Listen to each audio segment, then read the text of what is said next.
What up, my freaks? RuinousInsight here with part 27 of my Total Warhammer II modded Arkhan the Black campaign. So as we saw last time, a ghoulish episode once again saw us victorious over the goblins or goblinoids or orcoids and etc. of Karak Asgal, with the sepulchral stalkers coming in pretty darn handy in both the field and siege battles, interestingly enough, showing off some roles that they were not originally intended for, but definitely showing their worth in an army of the Tomb Kings. Now that that is over, we really have to figure out what we're going to do next. We still have to take Karak 8 Peaks, but unfortunately I don't believe the Ghoul army is strong enough to take a stronghold of that variety, especially if there's a stack in there. It's going to need some help. However, long before we get there, most likely we will attack Khalida first, of course, as soon as we destroy the dwarves of Karak Zorn over here, which we're going to do in a few seconds here. As soon as I just build this public order building. In fact, I think we're going to do it right now because I'm pretty sure everything else is just about done and we're ready to go. So, Arkhan, let's see if we can't get you to fight this outside, i.e. not in the settlement. I'd really love to destroy them with artillery in the field of battle, not in the walls where they can't fight back. So it's a lot more fun this way. So we're going to move you up in raiding stance right here. And then we're going to get out of the raiding stance and switch to Entomb Beneath the Sands. And then Arkhan, we're going to move you up in raiding stance as well. And just so you don't go through the attrition area. And then attack with your regular stance. And we got to target the correct banner here. They're kind of over each other. I think this is the proper one. Alright, let's see if the dwarves are brave enough to face us outside. Make it an act of war. Yeah, we know. Declare war. Let's do it. And, okay, these guys are pretty weak because they have a couple, well, maybe small half-ish armies, as well as their main garrison forces. Hey, we're rank number 1. Isn't that lovely? Alright, let's go. War declared. And yes, they'll fight us outside. Perfect. They got some good stuff in here. That's a lot of longbeards. And they got some slayers, some hammerers, a bunch of range units. Lovely. And a couple of iron breakers, as well as 4 heroes. I mean, the iron breakers aren't... they're very threatening on the one hand, but on the other hand, they're so slow that I'm pretty confident in the artillery's ability to defend them, even with the ludicrous amounts of armor they have. But I guess we're going to find out. Oh, they're in camp stance as well, so that's going to help them even more with regards to their melee defense. Glorious. Let's do it.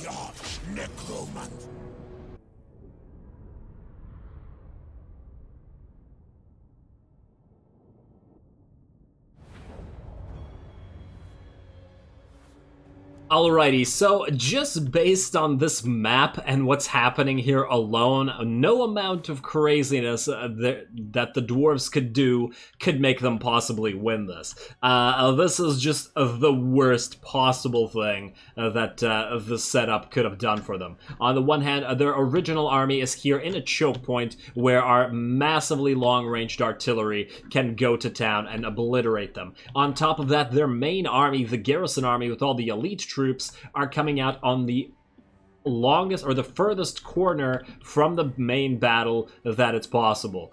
And yeah, they're not going to get here in time to help these guys. Plus, by the time they get here, we'll have this entire area locked down in a dwarven kill box. So yeah, sorry dwarves. This battle is definitely not going to live up to the hype in the sense that it's not going to be any kind of challenge.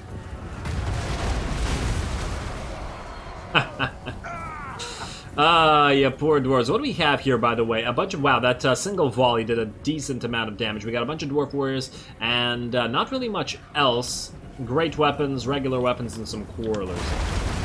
And I know we've seen a lot of the artillery spam in this particular Let's Play. Ironically, we don't actually have all that many artillery pieces. It's just these, really. And the Screaming Skull catapults, we got them quite a bit later, and we haven't used them nearly as much. But these caskets, man, they're just so good. Let's take a look at what we've done in terms of the setup here, just for a quick second. So, we have the Whites of Stone Raptar making a main line, but they are really a secondary line, because Arkhan is moving up, and he's going to start summoning Skeleton Warriors, who are just going to throw into the meat grinder while the dwarves get wrecked by the artillery. In the meantime, our secondary army is coming out from this side of the field, no, this side of the field, and we will have a long way to travel for our own slow units just like the enemy dwarves. Fortunately, the artillery can start firing probably from up and around here or something like that. Plus, they have the hill to fire from, so that's certainly going to help out. We also have our ghost units that are going to make a secret third line here. Secret because they can't be seen because they are hidden in this terrain or any terrain.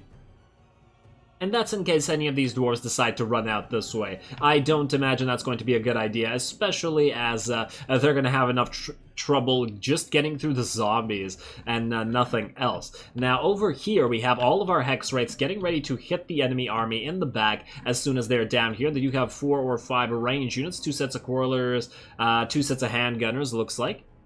So yeah, that's some nice pickings for the hex rates, as well as all the flyers. We're not going to send them in until the enemy army is committed, and I don't believe the enemy army is going to react to it. They're going to try to reinforce this nonsense, and let's just... I mean, I guess you guys can figure out how well that's going to go down for them.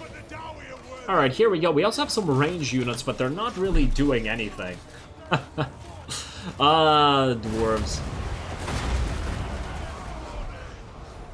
I mean, I guess technically they're not attacking us, but they did go forward. I guess they wanted to meet their ancestors proudly, as opposed to, you know, getting shot by artillery in the back, or cut down by hex rates in the back, or eaten by doggos or bats. Better to be exploded by artillery while fighting. There we go, carrying a War Sphinx bounding in.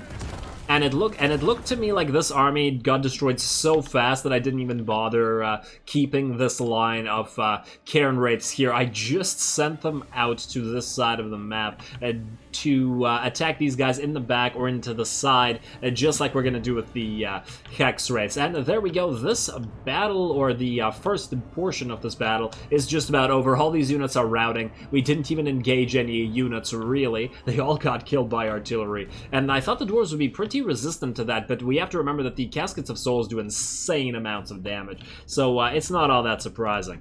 And here we go, we do have a Lord out here that we did send our Tomb Prince, as well as Arkhan slowly coming over to fight this guy, and I guess we can watch this little duel while the enemy tries to approach with the rest of its army. And I feel like I haven't done a Dwarven campaign the longest possibly out of every campaign. I don't remember another faction that I did less recently than dwarves. And look, we got a Lord with a two-handed hammer. Is he going to have a good time against Arkhan and Araru? I don't think so. Let's see, he's about half HP, Arkhan isn't hurt, and while he's fighting, he's even summoning some extra units of zombies. And here we go, it looks like our Screaming Skull catapults are in range. The enemy army is also approaching, while not quite in single file, a lot of their units are kind of standing on top of each other, so, oh man, these poor dwarves. I feel so bad for the AI sometimes. And look, they're going to, their Iron Breakers are going to chuck their satchel charges at our Kemrian War Sphinx as well as at Snuggles. We're going to move those guys back a wee bit. And we're going to summon a, I believe I summoned, whatchamacallit, a Skull Storm on these guys, but I could be wrong. This is disgusting. Running into this, and then bam, there's zombies in their way, so they can't even run out. Oh, there goes the Skull Storm as well. Sorry for blinding you guys with the artillery display, but even this, I feel, is still a lot more enjoyable to see than the than destroying enemy with artillery in a siege battle where they're behind walls, because they're just standing there. At least here they're sort of fighting and doing things while they all die. And look, we got even more zombie units coming in. These poor fools. And look how much damage they've all already taken. And more satchel charges coming into our Tomb King. We're not really doing too much damage. Honestly, they probably would have been better off chucking the satchel charges and insta-killing the zombies, just so that they could go past this.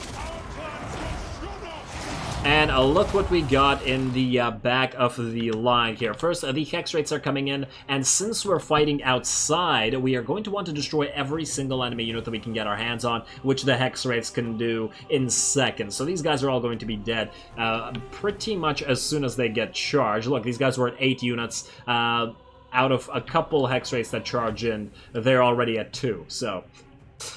Same thing's going to happen to the rest of these guys. Our bats are also coming in, going to drop down on all these range units. I kept waiting and waiting for these guys to actually separate from the enemy horde, but the enemy horde started dying so fast that their units started backing up into the range units, so... man, it looks like they didn't get much use out of their hammers here either. They could have done a decent job of damaging our Tomb King, although probably not so much... a great job at damaging Snuggles. Snuggles is... the Tomb Scorpions are just so disgustingly tanky and hard to kill, even if they're lower tier than the Khemrian War Sphinxes and stuff. And, look at the War Sphinx bounding in. So cute. Look at these two working together. Cat and Scorpion pals. There we go. Alright, now over here, one of the enemy units actually did peel off from the enemy line. We did send in a unit of Cairn Wraiths and the Assyrians Legion of the Underworld to fight them. Interestingly enough, the Cairn Wraiths got a lot more hurt than the Assyrians Legion of the Underworld. Why is that weird? Because the Longbeards were fighting the Assyrians Legion first, i.e. the two charged each other, and the Cairn Wraiths actually charged the Longbeards in the back, so I'm actually quite surprised that they took more damage than the Assyrians Legion. But once again, the Assyrians Legion has been an absolutely amazing unit throughout this campaign, so maybe it's not surprising that they're doing as well as they are. And you can see the Cairn Wraiths cleaning up in the back. The enemy range units are all enveloped by our flyers. We are getting some ranged fire from our own artillery a little bit uncomfortably close. See some bats going down, but not too many. Just because of the range fire, I actually order all the flyers away. But look at this kill box here. Isn't it working magnificently? Poor slow damn dwarves. They can't get past it. And all those skulls dropping in, and there we go, and it looks like our zombies are actually pushing forward. Not something you really see often from zombies, especially when half of them are getting killed by their own artillery. All those corpses are our own zombies and summoned skeleton warriors. And that looks just about it. We also summoned a new Shopti on top of the enemies that are running away. There's a unit of Slayers that are still alive here, and I believe this unit is going to stay alive longer than anyone else. And they are supported by their Thane and another Thane over here, so we will still have to kill their lords. It looks like Prince Aru is actually taking a decent amount of damage to this Thane in particular. So good job, buddy. At least you also can meet your ancestors proudly. But there we are. It looks like the chain route is in. That is not going to be so proud. When you stand before your ancestors, good luck explaining that. You should have just fought to the death.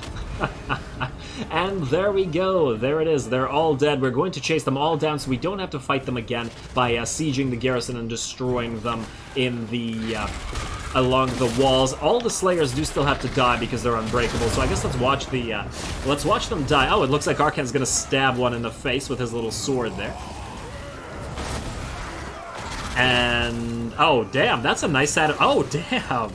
That was a really nice animation from Arkhan. I didn't actually see that one before. That was really cool. Good job, Arkhan. Should try to observe you more often. Araru, get out of Arkhan's way. He's practicing his sword skills. Zombies, don't interfere. Oh, and that's a head for Arkhan as well. And he got the death blow and killed the other zombie. Oh, and another head. Arkhan the head taker this time. And I think that's the last of the Slayers here. We are going to chase down their lords as well, so we also don't have to fight them in the settlement, but that's just about it. Killbox is super effective. And let's see, this lord actually has the most HP. I'm going to just speed it up to the max because there's no need to watch anything else here. There's another Thane, I believe, that's being chased down by Snuggles and by our Tomb Prince back there, while our Hex Wraiths are going to chase down this lord. Going to work together with all these other guys. This lord is particularly resistant to damage, though. I mean, he takes a long time to kill on the chase, and I would have thought that the Hex Wraiths would have been pretty decent at that. Considering how slow he is, they should have been able to surround him and to prevent him from running away, but it didn't really work out, so gonna take a while.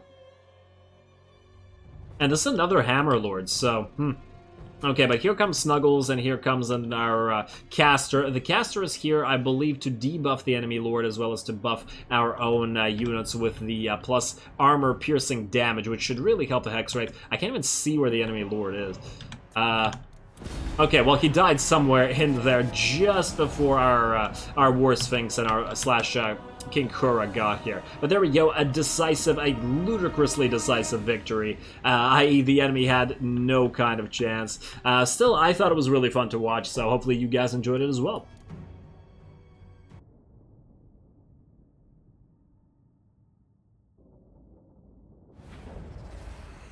Yes, his resurrection.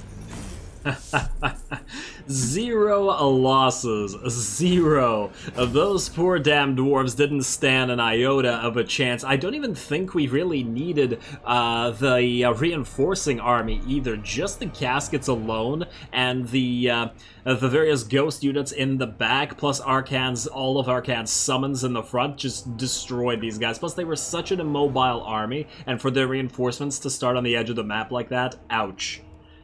Poor dwarves. Another one of those situations where I feel really bad for the AI. Obviously, we don't need to bind their souls. I mean, I guess we could do it just to get a grudge in there, but, you know, I guess we're gonna have to take the canopic jars this time. I'm sure they'll, ooh, perfect vigor from the campaigner trait for Arkhan. Lovely. Absolutely lovely, even if he's not that great of a fighter, and he doesn't go into melee often enough. At least we get the campaign movement range in addition to that, so not gonna complain about that one. Enemy killed in battle, blah blah blah blah blah, not important. Carrick Zorn is now ours. We're gonna occupy it straight up. Province secured, Storm of Necromancy, faction destroyed, lovely. And just like that, it was easy. We're going to delete this Royal Barracks here because we can build better stuff here. And I think we're gonna have to destroy the Avenue of Monuments as well. Do we really need the Catacomb Watchers here? I mean, wait, the public order... you know what, keep the Catacomb Watchers in here for now, just because it gives extra income. We'll delete it afterwards. You can have... Oh, we didn't get to keep the gold mine? Oh, come on. Of all the things to get destroyed, it was the gold mine. Of course it was. Okay, well, we are going to go into Worship of Fox, as usual. Construction... cost is definitely going to be important in these yellow, unpleasant climate provinces. You, King Kura. Now, I'd like to figure out, would it be faster to go through the attrition zone, like so, or would it be faster to go around? Huh. Feels almost even. I feel like it's going to be slightly faster to go around, go through the attrition zone. Arkhan's probably a better judge of this. So, like that versus like that, it's about the same. Be a little better going through attrition? Yeah, a little better. Okay. So it looks like we'll be taking some attrition. It's okay. It doesn't really matter at the end of the day. Let's get those level ups in there. Not that it was much of a battle. I'm almost surprised that anybody leveled up out of it. Ooh, hello. Since we have Air Command Dominance, we can go straight for... now, what do we want on the Tomb Prince? He's on a Skeletal Steed. So he doesn't do an insane amount of damage. We could still get some armor for him. He did take a fair bit of damage there. I really wish it was the plus 30 armor trait as opposed to the plus 15. But, meh. And I guess... Let's see, enemy hero action chance. Honestly, I don't like either of these things. Magic item drop chance might be better here. And we pretty much never defend with this army, so this is all kind of unimportant. I guess for now, we just go for... you know what, let's go for Embalmed Elixir, just for the fire resistance. We were fighting the Iron Breakers there, and dwarves do have some fire stuff, so I'm just going to be a little bit wary of that, even if they weren't really able to make any good use of it that time around. Now we're at 33. That's pretty hefty. We might not be able to go for Winds of Time as well as to go through the Potent line, and I think we do have to go through the Potent line. That'll take, what, 4, 5, 6 points, which means we'll basically only have one more point to spend on any of the casts over here. Damn. Well, that's certainly a shame. I would have loved to get Ceremonial Bandages. We've maxed out Nara's Incantation of Protection, which is the spell I use most out of this caster. The Skull Storm, honestly, isn't particularly... I mean...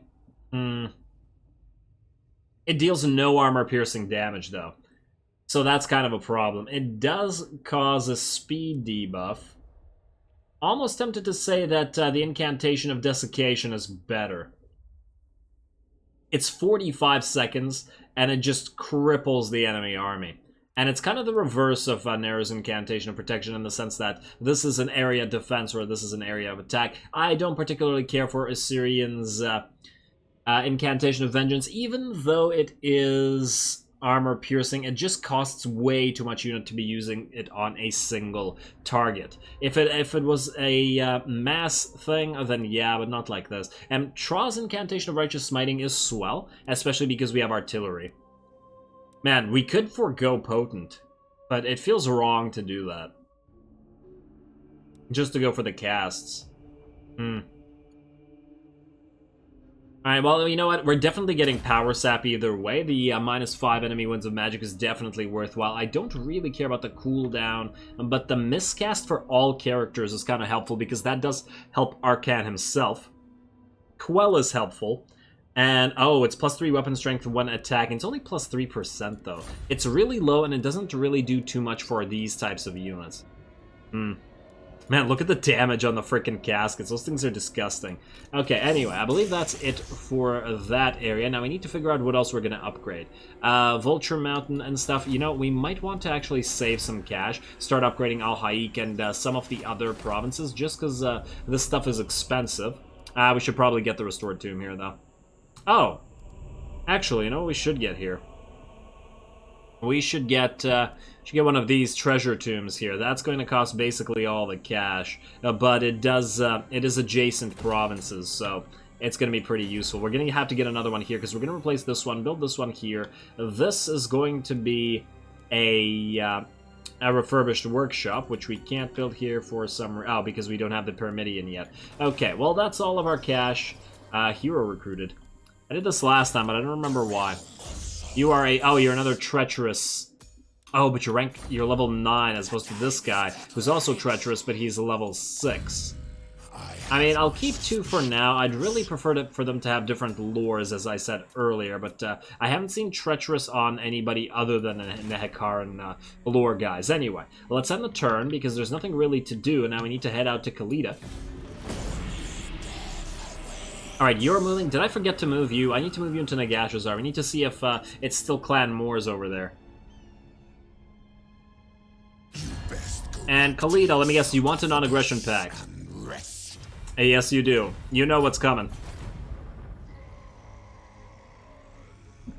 And I assume it's not going to be too much different than what just happened to Karak Zorn. Because these are all slow armies.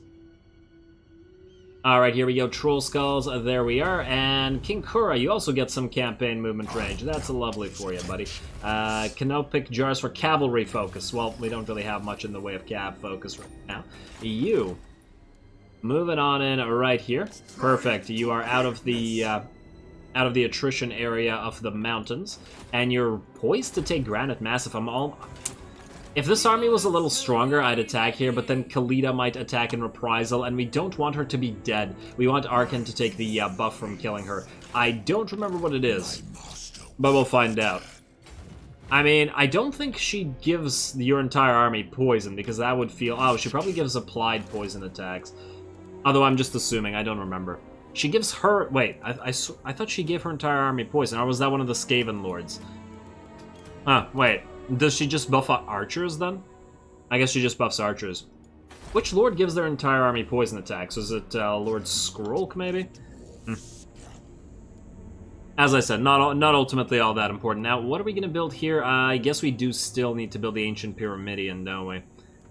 I guess you could start off on that. I mean, this place is probably not going to make a lot of cash. Yeah, it really isn't. I generally like to turn these places into military hubs, but this place does have a gold mine, which will eventually make a decent amount of cash, if nothing else.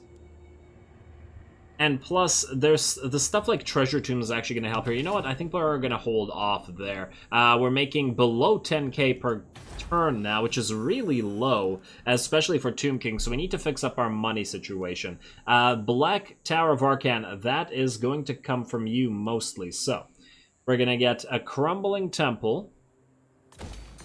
And, wait, no. We're going to get a Undead Quarryman first. Yes, another Undead Quarryman here, and another Undead Quarryman here. Then, what the hell did I want to build here? Probably something else that makes money. Another treasure tomb, huh? Yeah, alright. Treasure tomb there. We got a treasure tomb coming in there. We'll have to upgrade all these Pyramidians. And we'll upgrade you next turn. There we go. This should definitely help our cash flow a pretty darn nice bit. I'm almost tempted to get another Necrotect in here to see if we can't stack the buff. Anybody else have anything good here? Wait. Tough, Wrathful, Eternal Channeler, and Fleetfoot Knowledgeable. Hello. We're gonna get you in, buddy. I mean, you'd probably make a decent assassin. Oh, we're at 10 out of 11. Which is a little bit of a shame. None of you do anything good either. Okay, well then. Knowledgeable, you're coming in. We're at 10. Yeah, we're at 11 out of 11. We'll probably delete some of the others that we have, but that's okay. You can't really do anything other than be an assassin, so let's go Canopic Jars, put a Power Sap straight into Potent. So we'll go Onslaught, and then 1 point in Quell, Potent, perfect. And then max out Specialist. Lovely. In fact, maybe we'll just keep you here. I'm not even going to move you. I mean, Onslaught would be helpful, but we have so many freaking Lich Priests out there that it doesn't really matter. Now, how are we doing over here? You are not local recruiting anymore. You're only global recruiting. But somebody else is using... Wait, no, it's only you using the global recruitment. Okay, so we got another army coming in soon. The question is, what do we recruit here? My thinking was that we actually take out 2 Zandri Black Shields and replace them with two of the Bright Shields. And then have the other army have 4 Bright Shields and 2 Black Shields. Just to sort of...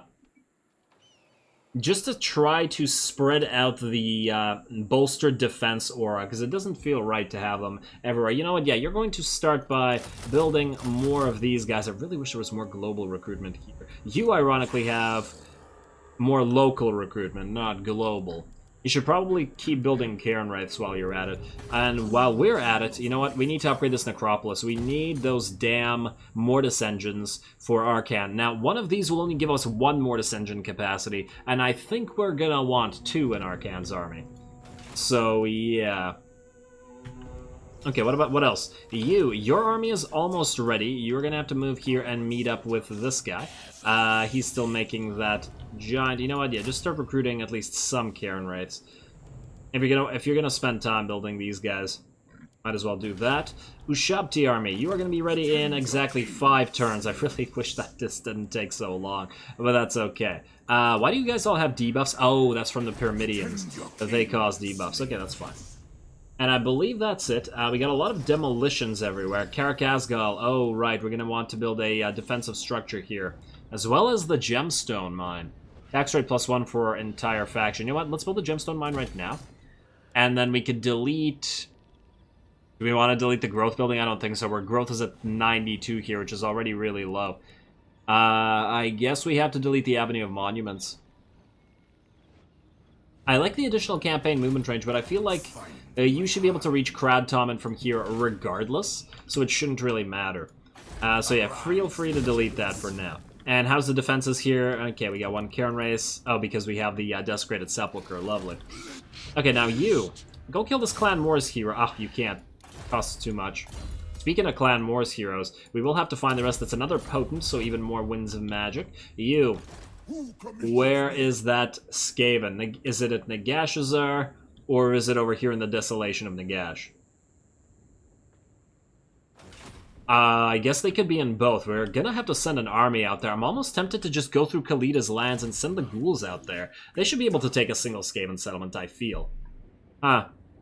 Maybe. I mean, we don't really care about trespassing in Kalida's territory, do we? Because what's she gonna do? On the other hand, we should probably take Crooked Fang Fort for ourselves. Although, this is by itself here. And we know the Skaven aren't in it, right? This guy's here because he tried to identify. And there was nothing in there. Okay, okay, okay. Then you're gonna move here. Sorry, Kalida. There we go. It does leave Karakate Peaks, but... I mean, we don't really have much of a choice right now. We have bigger fish to fry in Nagashazar. And, oh man, I also forgot about the Dragon Isles. Now, who's living at the Dragon Isles right now? Huh. I'm really curious now. Oh well, I guess we'll find out in a few turns, and I believe that's it for this turn. There's really not much to do, except to move around our agents. And, okay, you're moving by yourself, buddy, okay. You're only level 4. I'm almost tempted to delete you. I wonder why I hired you. I think it's just an army blocker. And you are the treacherous guy. I don't remember giving you a horse, what the hell? Does he automatically get a horse? Maybe he automatically gets a horse. That's really weird. Oh, it's because he's the treacherous guy. No, I did give him a horse because he's going to be buffing up our Tomb Scorpion army. If only we had enough money to start building Tomb Scorpion buildings right now. That's going to have to wait maybe a dozen turns. But that's okay because we are going to get like 3 new armies ready in the next couple turns. That should be just fine. Alright, you move in here.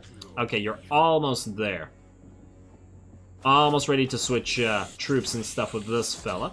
Now, we'll have to figure out how many troops you're going to switch. You won't need your Nehekara warriors, that's for sure. You are going to need to keep building.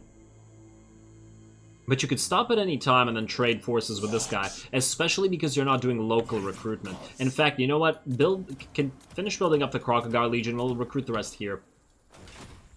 We'll do that. Or maybe even El Calabad, just so that you're closer together. Yes, we'll need to send somebody back here to recruit those Mortis engines, but that's going to be in 4 turns, so I suppose this guy could do it, because he's going to be acting as our ferry for a little while. Plus, in 1 more turn, the Wisdom of the 3rd Dynasty will be complete, and then we'll unlock Mr. Thutep, who's going to be our new lord. He's a Kemrian War Sphinx lord, so that's going to be a little bit odd. But we'll figure it out. Okay, so we still have a fair amount of money from this turn. Gonna have to figure out where to spend it, but in the meantime, you are probably going to need growth and public order. There we go. As well as the gold mine. Arkhan. Ooh, beautiful. Next turn we'll be able to attack Khalida. In fact, you go raiding her. Oh, you can't raid her territory yet. Okay, fine. Move on to the Granite Massif. You, Pyramidian. No, we're going to build stuff at the Black Tower of Arkhan first, and then everything else second. Death Gorge, we probably need to upgrade you, but you're a little bit of... Oh, damn it. What are you doing, Greebits? Why do you have 2 Black Orc big bosses and 1 Goblin big boss? Are you really going to attack Karak-Azgal? No, he's not. You can't possibly be thinking to do that. He's at war with all the factions here. Oh, he's actually not fighting with Karazakarak? What in the hell? Really? Karazakarak is not fighting goblins that are right beside them. Literally right beside them. Make much sense, game. Okay, you know what? I guess we'll need to build this right now, just in case. It's gonna take 5 turns to build anyway. Oh, the cost is just insane. Alright, I guess if we're going to attack Khalida next turn, you could sit here and you can attack Krabtomen. In fact, we could do it right now. I do wonder where Khalida will head out if we do that, though. I'd really like her to... You know what? I think we'll wait for a turn. I don't want her to move here and try to fight the ghouls, because I'd rather her fight Arkhan. Also, her army is kind of pathetic. How's she been alive for such a long time? Damn. Regardless, let's get back to building our stuff here. Ancient Pyramidion, or Crumbling Temple for now. There we go, and there's not much else to build here until we get into those Memorial Masons. I think we'll leave it for 1 turn, because both of these are going to be upgradable next turn. How much money are you making? 2.56k. Pretty okay, but not nearly where we want it to be. That's going to get upgraded considerably when we get to the refurbished workshop and stuff. Alright, so we'll skip the rest of this. No lords have not moved. Do we have any right that we need to pop right now? Ooh, we should start getting another Great Incantation of Tahoth going as fast as possible. But everything else is kind of meh. We could actually summon another Necrotect and have him go to Crooked Fang Fort if the goblins don't go there. And man, look at all these damn Moors agents. Oh, that's Ska Bloodtail. Yeah, where are they coming from? Do we really want to spend the cash to find out if it's here? Yeah, I guess we do. I want to know. Search. 500. And is it Moors? Moment of truth. It is not Moors. What the hell is it then? Okay, well, whatever. There we go. Puzzle succeeded. Sword of Might. Weapon strength, blah, blah, blah.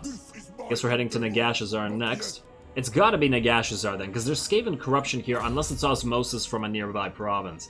You can upgrade Canopic Jar Holder, please. Thank you. And we're done here. Ooh, wait.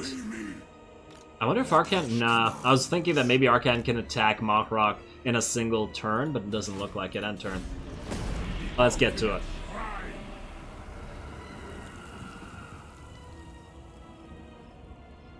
Alright, Undercity discovered in Death Gorge. Oh, that's near us. We're gonna have to burn that down. That's a waste of cash. Noctilus, you want a defensive alliance? No, thank you. We're about to send our Ushabti army to attack... Oh, war? Is it war? No, it's a non-aggression pact. Really? I guess he's getting wrecked by the dwarves, isn't he? I thought he'd declare war on us. Yeah, he's fighting a lot of the good factions, as well as chaos. Oh, we're strength rank 2 now. Who took our place? Oh, that I'm really curious about. Who's the number 1 right now? Confederation between the World Walkers and Goromadni. Took long enough, I guess, for the AI, because the AI usually does that pretty quick. Alright, advanced military buildings construction cost or infrastructure construction cost. I really wish I knew if the Pyramidians and stuff count as construction costs. I guess since we're trying to fix our economy, like, I want to get it to at least 20k per turn before we turn back to military buildings, so let's go for improve our cities for now. I really hope those count as public... Alright, army capacity, King Setep, King Kurai, everybody's building stuff. What we want is this, Tutep of the 3rd Dynasty. Gonna cost a lot of our cash. And 3 more turns until Lamazash is ready to go. Beautiful. Okay, now you are ready to trade. Beautiful as well. Ah, okay, fine. Stay in March stance then. If that's what you want. Alright, set up. Here we go.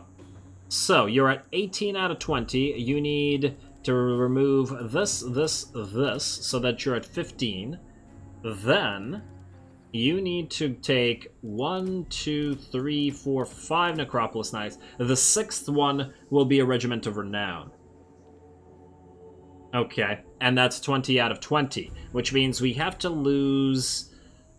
wait, how do we do this? We already have 6 halberds. Actually, we have 4 halberds, 2 spears. We don't really need these. We'll do that. And then we'll still have 1 too many. I guess the Kepler Guard count as a regular Tomb Guard unit, don't they? Yeah, so that'll be 4. Yeah, okay. That's fair enough. I guess we can consider these guys to be the more damage-dealing type than the halberdier kind. Okay. There's going to be no artillery in this army at all, though, which I kind of don't like. Maybe we give it 1 piece of artillery just to make enemies come to us if we need to. Yeah, but then now what do we get rid of? Although, do we really need artillery if we have 6 Necropolis Knights? Then again, if the enemy has a lot of artillery and we're on the offensive, they're going to be attacking us with artillery and there's nothing much we can do about it. Yeah, maybe get 1. Fine, fine, fine. We're gonna lose you, regular Tomb Guard unit, I guess. It doesn't have to be symmetrical. It's gonna hurt not to be symmetrical, but it doesn't have to be. I guess. Disappointing though that may be. Okay, fine. I'll lose you. Done. And now you're at 18 out of 20, and we will recruit you in here. 1 casket. Which we won't be able to power up because we will... Oh, wait. It's the priests that power up caskets, isn't it? Yeah, wait. You don't have a priest. Why don't you have a priest? I was going to get you a death priest, right. That's still going to have to happen. Who's a priest out here? You, nope. You're a priest. You guys, let's see. High priest... this is faction what? Oh, yeah, no, it's Heroes Army, Ammunition, Caskets of Souls. I guess it's not a big deal. Yeah, we'll just have the 1 piece of artillery. Fine. It's not gonna get buffed. But it'll still be useful, I'm sure. Especially as it can counter enemy range units that the Necropolis Knights aren't counting. And if it's 1, it'll be pretty easy to protect. I guess we could just even use the Kepler Guard to protect it, although the Kepler Guard is such good defensive, or offensive, rather, units. Whatever. Yeah, so you're going in here. Casket of Souls. And then you're at 19 out of 20. 20 out of 20 will be this unit. Venom Knights of Asaph. You are a Necropolis Knights with, I believe, spears, not halberds. So you're like these guys. But you're anti-infantry. So to get these guys, to unlock them, what do we need? We need to get 500 canopic jars. Okay, that should be pretty reasonable. That's a few turns. Yeah, okay. And then where do we send this army? I guess we're going to send them all the way back to fight the last defenders, because there's a lot of stuff that's going to go on happening on this side of the map right now, especially since the Ushabti army is not going over there. They're going to fight the undead back here. So that makes sense. Black Terror of Arkhan, you need to build some stuff. We're actually basically out of time today, aren't we? Yeah, okay, so we won't have time for another battle. I guess we'll have to start the fight with Khalida next episode, unfortunately. Let's just do as much of the upgrading that we need to right now. Keep getting this income up to close and around 4,000, maybe even 5,000. I don't know if we can manage that much, but you never know. If we get a bunch of these treasure tombs near and around this place, then we should be able to. I really wish that we could build these here despite these things, but no. I mean, the Cinnabar Mining Pit adds income from all buildings anyway, which sort of functions like this. So, yeah. And we already have one here. That's pretty good. Okay, in the meantime, let's set up. Arkhan, you're going to go right here. In fact, we could auto-resolve a couple of attacks on Khalida, just so that the war begins, and then we can fight her herself next episode. So, you know what? Let's get King Kura this level. Kura, go. Wait, who are you allied with? You're allied with nobody. Teotiqua, if we join war against Khalida, will you give us anything? We will join war... Wait, no. Oh, damn it. I meant to actually select Teotiqua.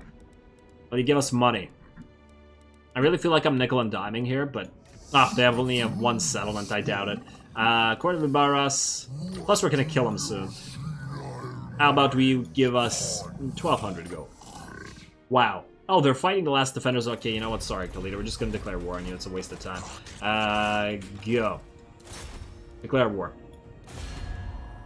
And there we are. Another war word declared. I imagine Khalida's going to be dead in maybe even one episode. 2 max. Alright, I'll resolve this. Nobody's going to die because it's a trash settlement. Occupy it. That's more canopic jars, and we're almost ready to get those Necropolis Knights in there. Charnel Valley is also going to be ours. I'll select Worship of Fox again, because we need to keep building Pyramidians and stuff. You are going to do the exact same thing at Kradtomen, and then immediately head down to the Misty Mountain. Yeah, Khalida's going to lose all her territory in just a couple turns, basically. This is also auto-resolvable. Yeah, even more auto-resolvable than the last one, surprisingly. And there we go. And King Wakaf now also has perfect vigor. Lovely. Anyway, this is where I'm going to call it. I guess we're a teensy bit early, but there's really not anything to do, and I have to take care of all this admin stuff anyway. So next time, we're going to attack Khalida with Arkhan, and we're going to take all this stuff very, very quickly, and then the question is what we'll do with Arkhan after that. I don't want Arkhan fighting the last defenders a lot. I just want him to defeat Kroggar and then peace out. And just because I want him to get Sora Smiter so that he has the extra 10 melee defense. Because it's a really nice buff. The only problem there is there's no guarantee that we'll be able to find Kroggar easily, but I guess we'll try to search for him down here. That should take a couple turns after Khalida, and besides, this army is ready, so it's going to book it down there as well. If only we had some sort of teleportation mechanic. So they'll probably be down there by the time that we find Kroggar. Now, King Rakash, we're also going to move you, and you know what, yeah, as I said, I'm going to move the rest of these guys between the episodes. I would have liked to get King Thutep operational this episode, but since there's stuff to do... Wait, in fact, is there anything else to do?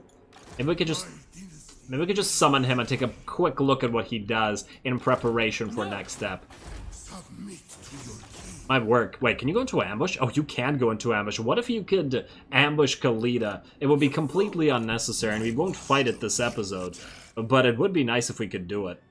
It requires 25 campaign movement range, so you can actually move forward. We wouldn't need help doing it. So let's go right here. I doubt it, but, you know, it doesn't hurt to try. Plus, I want to see where Khalida goes afterwards. Alright, so let's end the turn.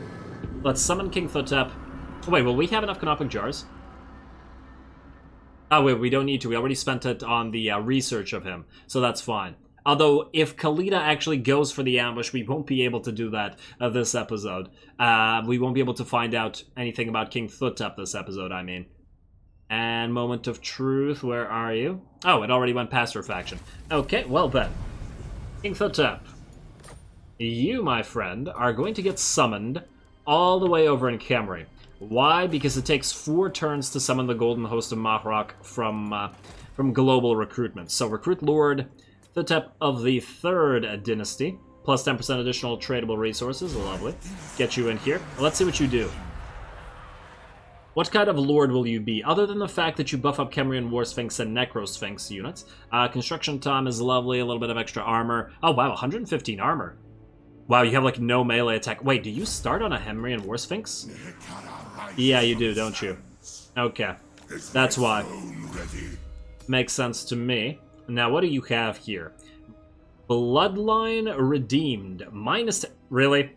Minus 10 with, Wait, minus 10 relations with faction followers of Nagash? So we're negative relations with ourselves. Oh, man, okay. What do we have here? Arabian Merchant. This is all lovely, but it doesn't help what kind of units this is going to be. Armor-piercing damage for all units when defending. What is it with all these defending buffs when never defend? Leadership Heroes and Lords. Oh, fascinating. Huh.